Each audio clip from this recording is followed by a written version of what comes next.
The transport ship arrived 3 hours too late.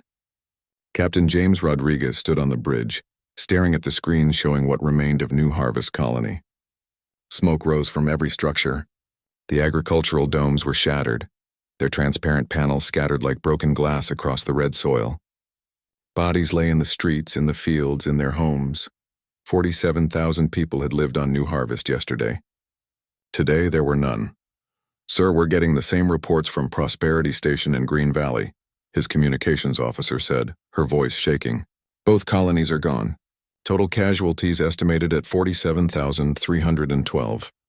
Rodriguez closed his eyes. 47,000. Farmers, teachers, children, doctors, engineers. People who had traveled across the stars to grow food and build new lives. All dead. Who did this?" he asked, though he already knew the answer. "Kaldrex hegemony forces, sir. They jumped in with a battle fleet, bombed from orbit, then sent ground forces to finish anyone who survived the initial attack. It was systematic, planned." Rodriguez opened his eyes and looked at the planet below. New Harvest had been his wife's dream. She had planned to retire there, to finally see real sky and grow real food after 30 years in space. Now it was a graveyard.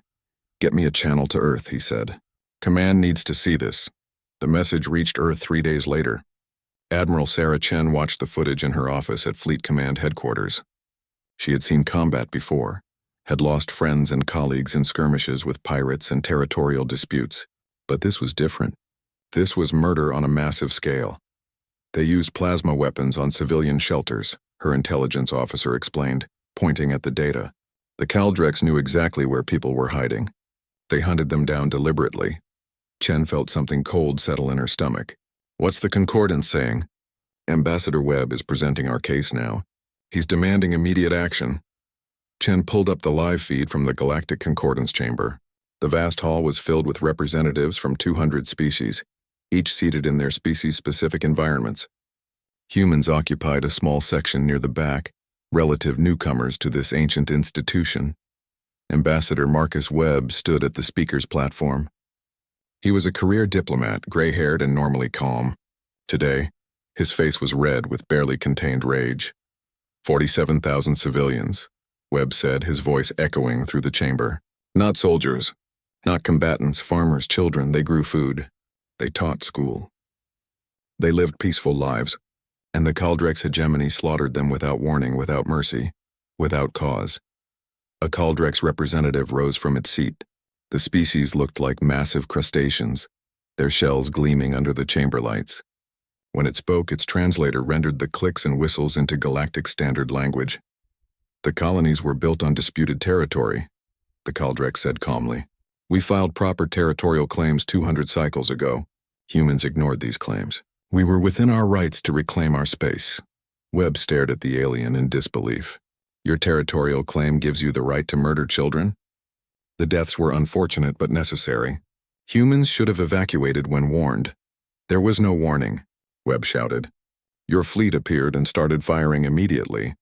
The Concordance Arbiter, a floating crystalline being that served as judge, made a sound like wind chimes. "Ambassador Webb, please control yourself. Such emotional displays are inappropriate in this chamber." Webb took a deep breath, forcing himself to calm down. "Arbiter, I formally request Concordance military intervention against the Kaldrex hegemony for violation of the Protection of Civilians Accord." The Arbiter was silent for a long moment. Around the chamber, representatives whispered to each other. "The Concordance has reviewed the Kaldrex territorial claims," the Arbiter finally said. "They are legitimate under historical precedent laws. While the loss of life is regrettable, the Kaldrex acted within their legal rights. No intervention will be authorized." Webb felt the words like a physical blow. Legal rights? They committed genocide. They reclaimed territory. The civilian deaths, while tragic, were a consequence of human trespassing. The Concordance will not intervene in legitimate territorial disputes. This matter is closed. Webb stood frozen at the platform. Around him, other representatives were already moving on to the next topic, something about trade regulations. His people had been massacred, and the galaxy's response was to call it a property dispute. He returned to the human section where his staff waited. A young aide named Sarah Martinez looked at him with wide eyes. "Sir, what do we do now?" Webb looked back at the Concordance chamber. at the hundreds of species who had just dismissed human lives as irrelevant. 80 years ago, humanity had joined this institution filled with hope, believing they were entering a civilized community of species who valued peace and justice. They had been wrong. "Get me a secure line to President Volkov," Webb said quietly. "Tell her we need to talk.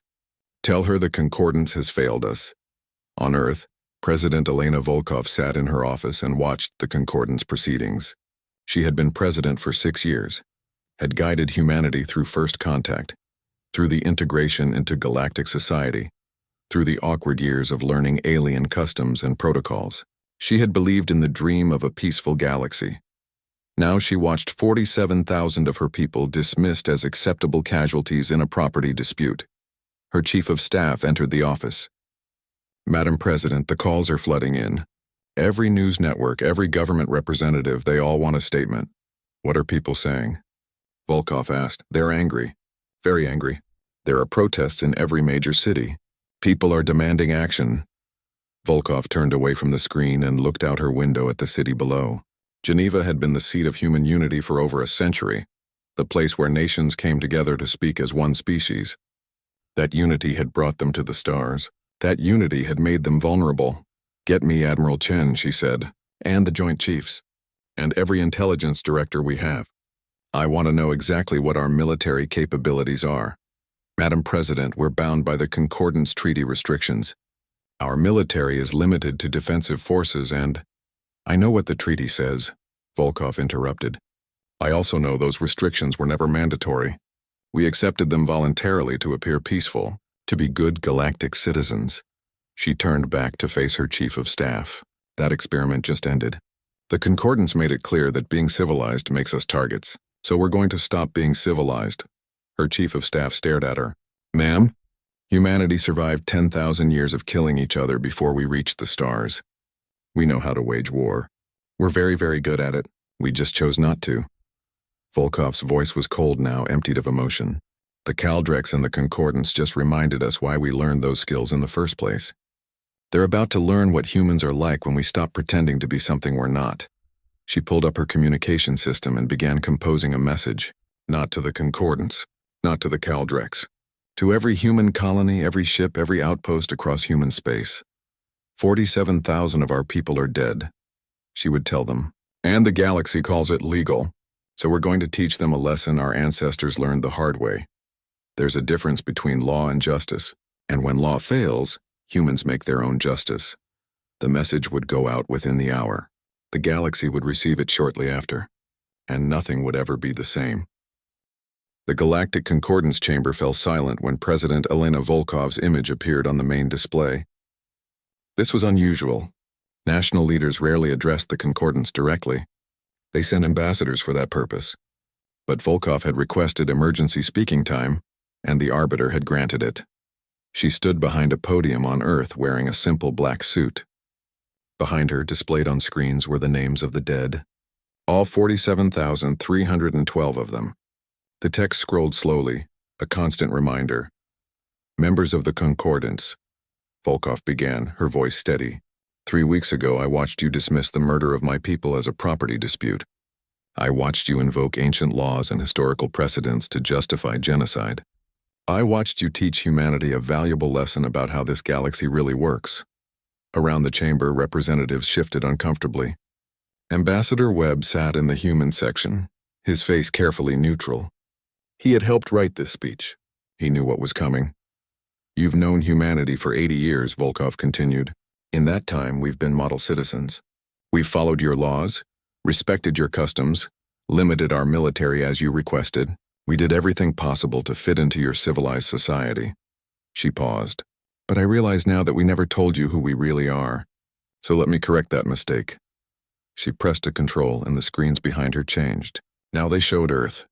Not the gleaming cities and peaceful farms, but something else. Images from humanity's past. "This is Earth 500 years ago," Volkov said. "We call this period World War II.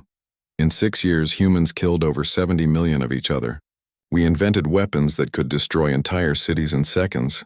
We built factories whose only purpose was murder. We committed atrocities that still haunt our collective memory." The images changed again. More wars, more weapons. More death. This is World War I, 20 million dead in 4 years. We used poison gas on each other. We shot our own soldiers for refusing to run into machine gun fire. We invented tanks, aircraft combat, and submarine warfare. Another change. Medieval battles, ancient sieges, tribal warfare. For 10,000 years before we reached space, humans were in nearly constant conflict. We fought over territory, resources, religion, politics, and sometimes just because we didn't like each other. We built weapons from stone, bronze, iron, steel, and eventually atoms. We wrote books about war strategy. We made killing each other into an art form. In the Concordance chamber, a small alien species called the Prixil began accessing human historical databases. Their researcher had been curious about human evolution. Now, watching the presentation, he dug deeper into the records. What he found made his primary hearts beat faster. They fought each other for 10,000 years. His supervisor whispered over their private channel. How did they survive? That's not the disturbing part, the researcher replied, pulling up more data. Look at the casualty counts. Look at how fast they recovered. After wars that killed tens of millions, they rebuilt in decades and started fighting again. They kept getting better at it. On the main display, Volkov was still speaking. We bombed our own cities. We poisoned our own water. We created diseases to use against each other. We split atoms and harnessed the power of stars specifically to make weapons. And through it all, we survived. We adapted. We learned. She leaned forward, her eyes hard. Then we reached the stars and found you. A galaxy full of ancient species with rules and laws and civilized behavior. And we thought, maybe we don't have to be what we were. Maybe we can be better. So we tried. For 80 years we tried your way. The images behind her changed back to the burning colonies. This is what your civilization gave us. 47,000 dead because we trusted in your laws. 47,000 dead because we believed the Concordance would protect us. 47,000 dead because we stopped being what we are. Around the chamber, more species were accessing human databases now. A Viridian diplomat watched footage of the Normandy invasion and felt physically ill. Thousands of humans running into gunfire, climbing over the bodies of their friends to keep attacking. Another watched video of nuclear testing and calculated the yield. Weapons powerful enough to shatter continents, and humans had built thousands of them. You've mistaken our restraint for weakness, Volkov said. You've mistaken our desire for peace as inability to wage war. Let me be clear. Humanity knows how to fight. We are terrifyingly good at it. We just chose not to, out of respect for your civilization. She straightened, and when she spoke again, her voice was ice. As of today, humanity formally withdraws from all military limitation clauses of the Concordance Treaty. We remain members of the Concordance for trade and diplomatic purposes, but we will no longer accept restrictions on our defensive capabilities. We will no longer rely on Concordance justice to protect our people. The Kaldrex representative rose from its seat. You cannot threaten the hegemony. We are a major power. We have— Sit down, Volkov said simply. I'm not threatening anyone. I'm explaining reality. You killed 47,000 humans because you thought you could. Because you thought we were weak. Because you thought the Concordance would protect you from consequences. She smiled, and it was not a pleasant expression. You were wrong on all 3 counts. The Kaldrex hegemony will answer for what they've done. Not in this chamber under these laws that failed us, but under the oldest law in the universe, the law of consequences. You murdered our people. Now you'll learn what humans do to those who hurt us. The arbiter made its wind chime sound, sharp and angry. President Volkov, you cannot declare war in this chamber. The Concordance forbids— I'm not declaring war, Volkov interrupted. I'm declaring that we're done pretending to be something we're not. What happens next is between humanity and the Kaldrex. The Concordance made it clear you won't interfere in territorial disputes. Her smile widened. We're about to have a territorial dispute. Ambassador Webb stood and walked to the exit. The other human representatives followed him. As they left, Volkov delivered her final message. To the species of this galaxy, humanity wanted to be your friends. We wanted to be civilized, peaceful, and cooperative. The Kaldrex and this Concordance just taught us that civilization is a luxury only the strong can afford. So we're going to be strong. We're going to remember what we are beneath the polish and the politics. The screens behind her changed one last time, showing a human soldier from ancient times, scarred, exhausted, but still standing. We're survivors. We crawled out of caves and built cities. We nearly destroyed ourselves a dozen times and came back stronger. We turned our own world into a paradise after using it as a battlefield for millennia, and now we're going to show you what that means." The transmission ended. The chamber erupted in chaos. Some species demanded immediate action against humanity. Others sat in shocked silence processing what they'd just heard. The Kaldrex representative was clicking angrily, demanding Concordance protection. In the human section, now empty except for one junior aide, a message came through on the secure channel. It was from Admiral Chen, broadcasting to every human ship and colony. "Fleet mobilization begins immediately. All restrictions lifted. War protocols activated. Time to show them who we are." Across the galaxy, humans who had been farmers and traders and teachers received their messages. They went to storage facilities they'd hoped never to open. They pulled out weapons and armor that had been packed away as relics of a barbaric past. They remembered training they'd done just in case, training they'd thought would never be needed. In the Concordance chamber, the Prixil researcher finally finished reviewing human history. He turned to his supervisor, his small body trembling. "We made a terrible mistake," he said quietly. "All of us. We thought they were like us, that they'd evolved past violence. But they didn't evolve past it. They chose to set it aside, and we just gave them a reason to pick it back up." On Earth, President Volkov watched the Concordance feed for a moment longer, then turned it off. She had one more call to make. Admiral Chen answered immediately. "Madam President, the fleet will be ready to move in 3 months. Make it 2, Volkov said. "And Admiral?" "No mercy, no restraint. Show them what humans look like when we stop being civilized." "Yes, ma'am. It will be my pleasure." The call ended. Volkov sat alone in her office looking at the names still scrolling on her screen. 47,312 names. She had memorized everyone. "You wanted our territory," she whispered to the absent Kaldrex. "Now you'll learn what it cost to take it from us." Outside, the sun was setting over Geneva, but across human space in shipyards and factories and training facilities, a different kind of sun was rising. The fires of industry, of preparation, of controlled fury. Humanity was going to war, and the galaxy was about to remember why civilizations fear the dark. The shipyard above Earth had been quiet for decades. Built during humanity's expansion into space, it primarily constructed colony ships and cargo haulers now, peaceful vessels for peaceful times. That changed overnight. Commander Liu Wei stood in the observation deck and watched as construction crews swarmed over the facility. New sections were being added. Old sections were being retrofitted. The shipyard was growing before his eyes. "How long until we're at full military production?" Admiral Chen asked over the communication link. 6 weeks, ma'am," Liu replied. "We're pulling workers from every civilian project. The Mars yards are already online. Luna Station will be ready in 3 weeks." "Not fast enough," Chen said. "We need ships now." "With respect, Admiral, we're already breaking every speed record in existence. But we can't build warships the same way we build colony ships. The armor alone—" "I've seen your designs," Chen interrupted. "They're too fancy. Strip them down. I don't need elegant ships. I need ships that can fight and keep fighting." Liu pulled up his design screens. "Admiral, these designs are already simplified compared to Concordance standard warships. If we reduce complexity further, good, reduce it. I want ships that a crew can repair with basic tools and spare parts. I want redundant systems. I want vessels that can take damage and not die." Liu thought about that. He looked at his designs with new eyes. Concordance warships were beautiful, efficient machines. Each system perfectly integrated, elegant in their complexity. But elegant meant fragile. Integrated meant a single failure could cascade through the whole ship. "You want warships built like the old naval vessels," Liu said slowly. "Compartmentalized, simple, tough." "Exactly. Our ancestors built ships from steel that could take torpedo hits and keep sailing. Build me the space version of that." Liu began modifying his designs. He removed the elegant curves, the streamlined profiles. He added armor, thick and heavy.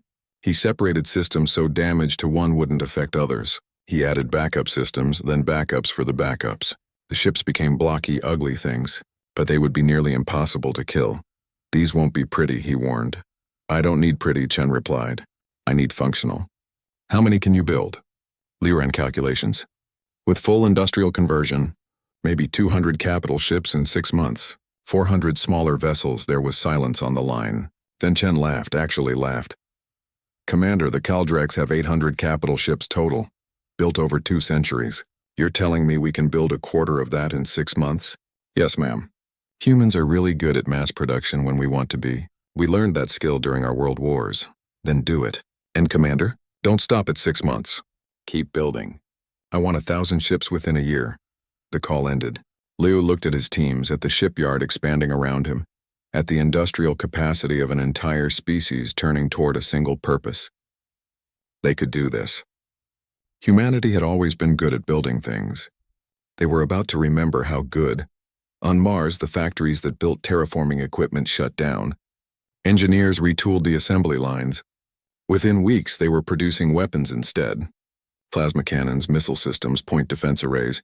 The equipment wasn't as sophisticated as Concordance standard weapons, but it didn't need to be. It just needed to work. Dr. Sarah Martinez stood in her laboratory on Luna Station, looking at the device on her workbench. It was a missile guidance system, something that had been theoretical until last month. Now it was real. This violates about 6 different Concordance weapons treaties, her assistant said nervously. We're not bound by those treaties anymore, Martinez replied. They made that clear when they let our people die. But this is a kinetic kill weapon. The treaty bans those specifically because they're too destructive. Martinez looked at her assistant. The Kaldrex used plasma weapons on civilian shelters. They hunted down children, and you're worried about a treaty? The assistant was quiet. Besides, Martinez continued, the treaty banned them as inhumane.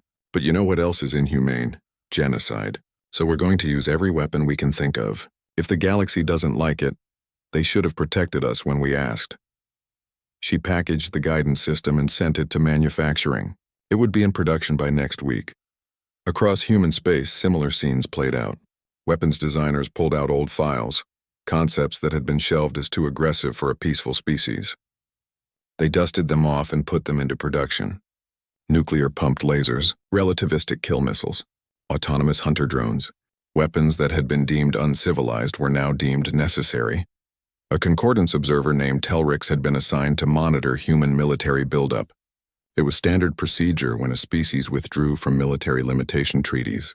Kaldrex was supposed to report on potential threats. What he found terrified him. He sent his first report to the Concordance 3 weeks after humanity's withdrawal. Human industrial capacity far exceeds estimates, he wrote. They've converted 70% of civilian production to military purposes in less than 1 month. Shipyard construction has increased by 400%. Weapons production is unprecedented. He attached data files, numbers that seemed impossible. A species building warships faster than most species could build cargo haulers. His supervisor sent back a message. Check your calculations. These numbers cannot be correct. Kaldrex double-checked, then triple-checked. The numbers were correct. Humans have been building things for 10,000 years, he replied. They've gotten very efficient at it. During their World War II, they produced over 300,000 aircraft in 4 years. They built entire fleets of warships in months. This is what they do when threatened. He sent another report a month later. Human warship design philosophy is concerning. Their vessels lack elegance but possess extreme durability. Test data suggests their ships can continue fighting with up to 60% hull breaches. They've compartmentalized every system. Destroyed 1 reactor, 3 backups activate. Breach the hull, automated systems seal it. Kill the crew in 1 section. The rest of the ship keeps fighting. He paused, then added a personal note. These are not ships designed for quick battles.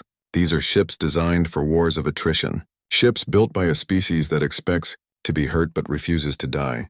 His third report was the most disturbing. Human weapons systems show a fundamental philosophical difference from Concordance military technology. We build weapons to disable ships to achieve victory with minimal loss of life. Human weapons are designed to kill. Their missiles don't just penetrate hulls, they detonate inside to maximize damage. Their cannons don't just breach armor. They fragment it into shrapnel that destroys internal systems. Every weapon system asks the same question. How do we make this more lethal? Kaldrex watched a test firing of a human railgun. The projectile moved so fast it was invisible. It hit the target asteroid and simply erased it, turned solid rock into expanding debris. They used to use these on each other, he whispered to himself, on their own species. In the Concordance chamber, his reports were read and dismissed. The Arbiter declared that humanity was within their rights to build defensive forces. Several species, including the Kaldrex, laughed at the idea of human ships threatening anyone. They looked at images of the blocky, ugly vessels and saw primitive technology. They didn't see what Kaldrex saw. They didn't understand what those designs meant. Admiral Chen stood in her new flagship's command center.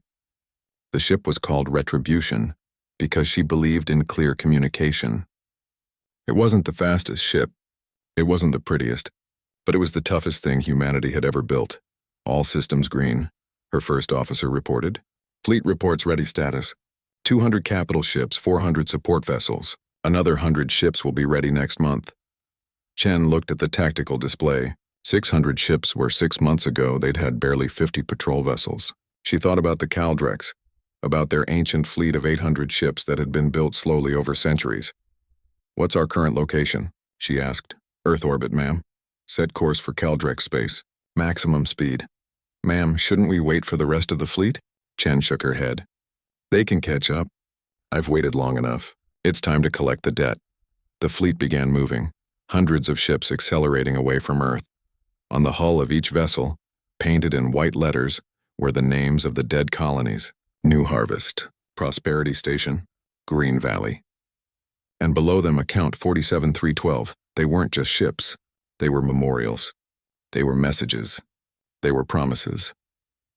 Back in his observation post, Kaldrex watched the human fleet depart. He sent one final report to the Concordance. "The humans are coming. They've built a fleet in 6 months that rivals major powers who've been building for centuries. Their ships are designed for sustained combat. Their weapons are designed for maximum destruction, and they're angry." He paused, considering his next words carefully.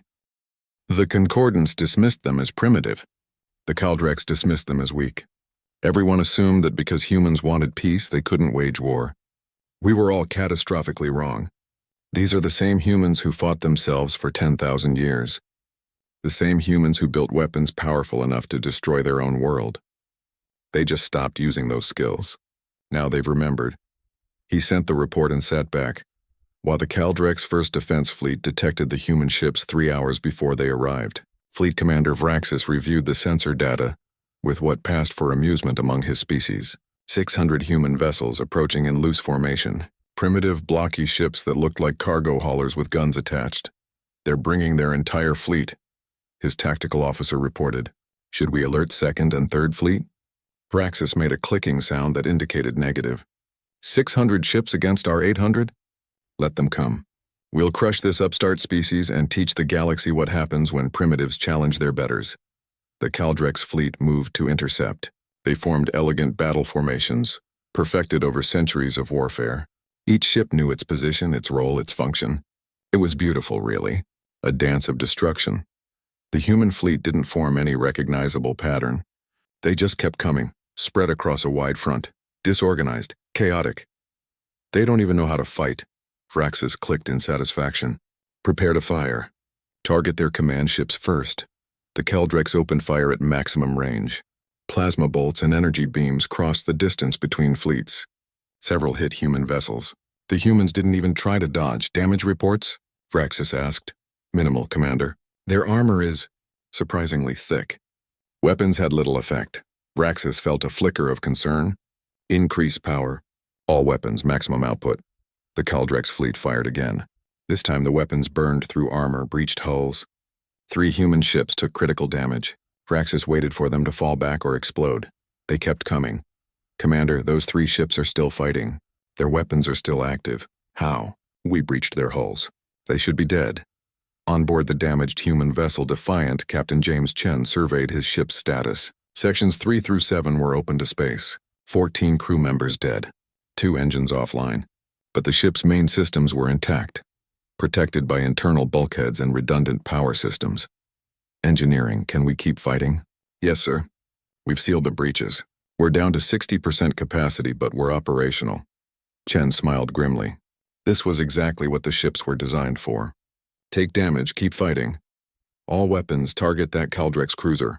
Fire everything we have," the Defiant's railguns spoke. Solid projectiles moving at a significant fraction of light speed crossed the distance in seconds. They punched through the Kaldrex cruiser's shields like they weren't there.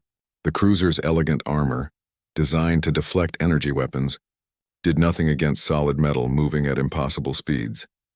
The projectiles went through the ship's entire length and came out the other side.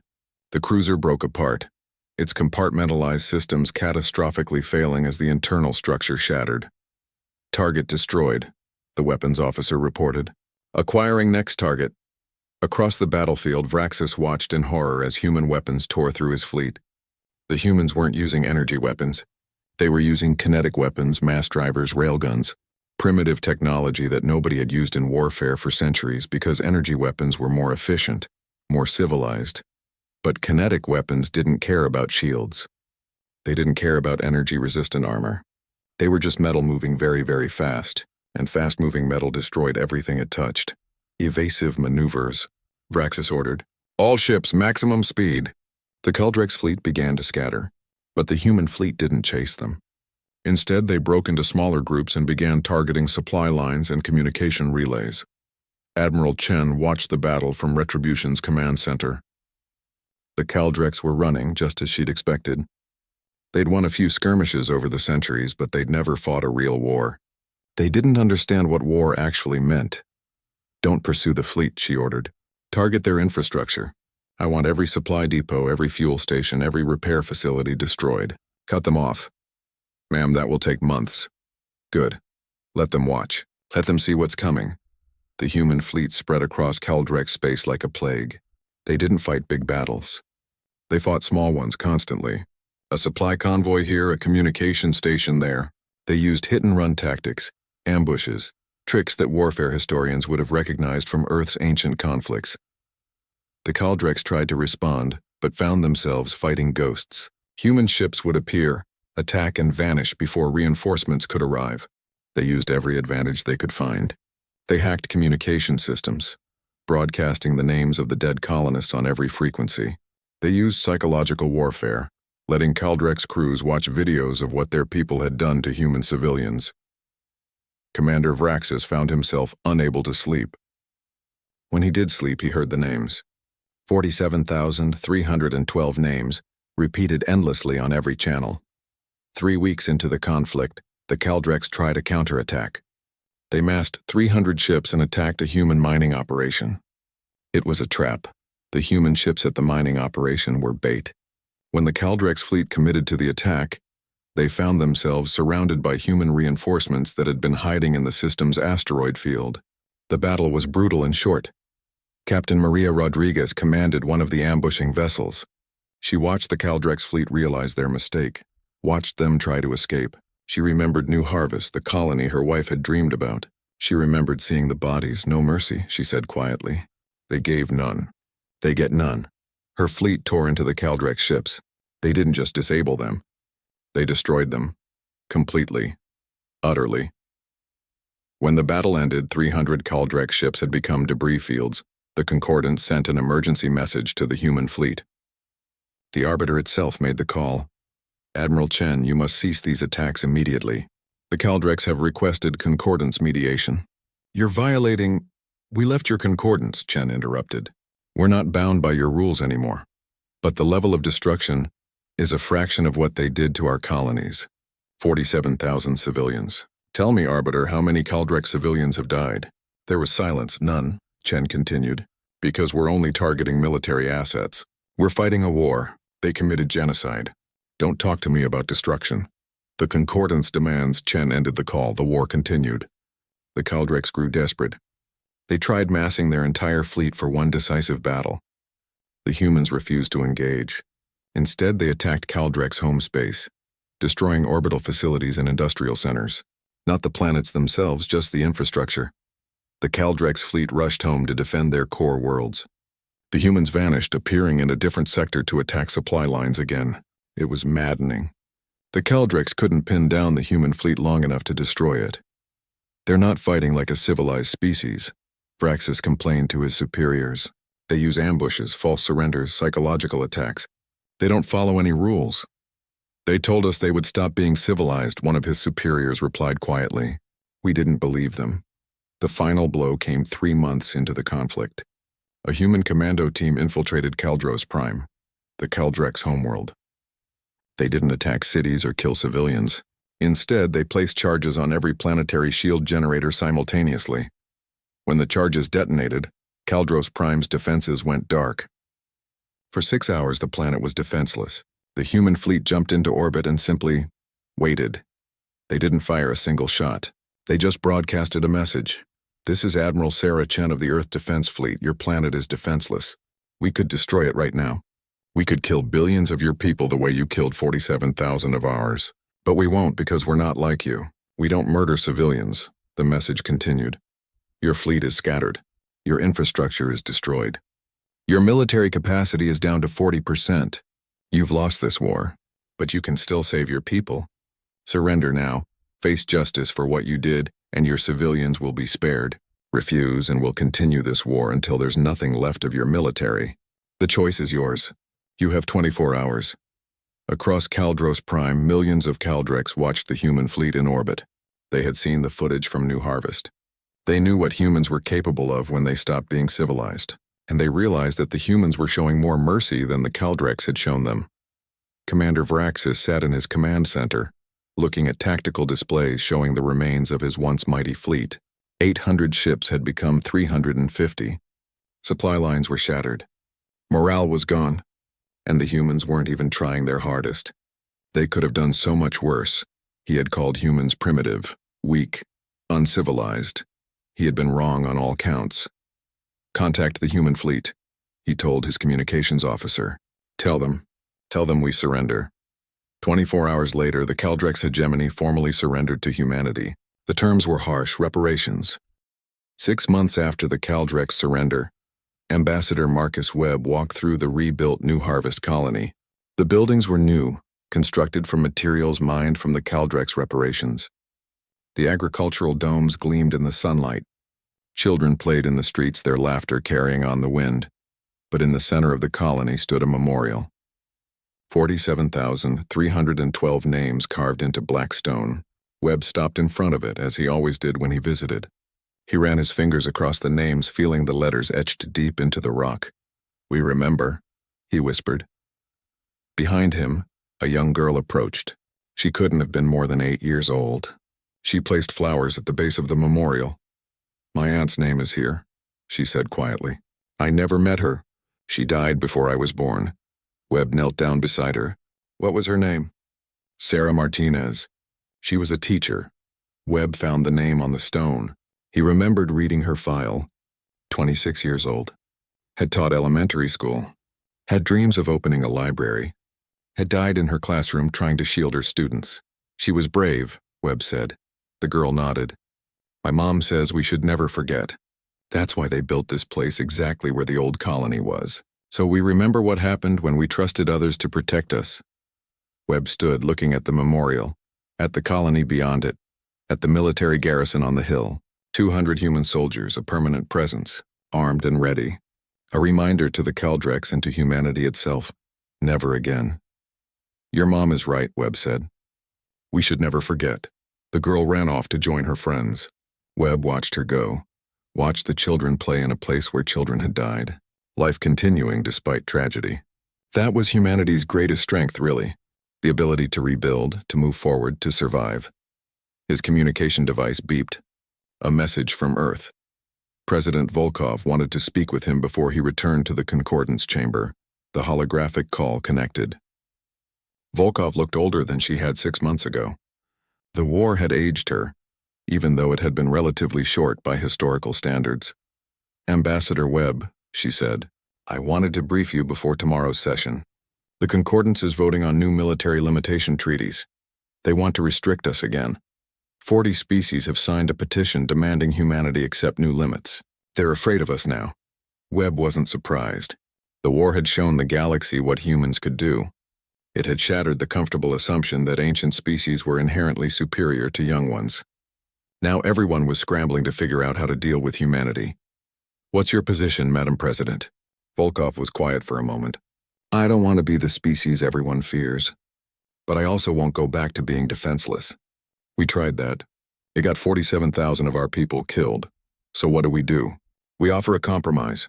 We'll accept some restrictions, but only if they're universal. If every species agrees to the same limits we do. No special rules for ancient powers. No exemptions for Concordance founders. Everyone plays by the same rules, or we don't play at all. Webb thought about that. It was a smart move. Most of the major powers would never agree to limit their own militaries, which meant the vote would fail and humanity would have the moral high ground for refusing. And if they actually agree, he asked, then we have a truly equal galaxy, which is what we wanted all along. The call ended. Webb spent the night reviewing his speech for the next day. He thought about what to say, how to say it, how to balance humanity's right to defend itself with the galaxy's fear of what they'd become. The Concordance chamber was packed the next day. Every species had sent representatives. Even minor species that rarely attended were present. Everyone wanted to see what humanity would do. Webb stood at the speaker's platform. The Arbiter floated nearby, its crystalline body refracting light into rainbow patterns. The Concordance recognizes Ambassador Webb of humanity, the Arbiter chimed. Webb looked around the chamber. Some faces were hostile, some were afraid, some were thoughtful. He saw the Kaldrex section, much smaller now, their representative hunched and defeated. 6 months ago, Webb began, I stood in this chamber and begged for justice. I showed you the bodies of our dead and asked for help. You refused. You called it a property dispute and moved on. The chamber was silent. Today you want to talk about restrictions, about limits, about controlling the dangerous humans who dared to defend themselves. He paused. So let me be clear about humanity's position. He pulled up a display showing human military capacity. The numbers were staggering. Over 2,000 ships now. Weapons that made Concordance-approved technology look like toys. An industrial base that could sustain war indefinitely. We could continue building. We could create a fleet that would make every other species irrelevant.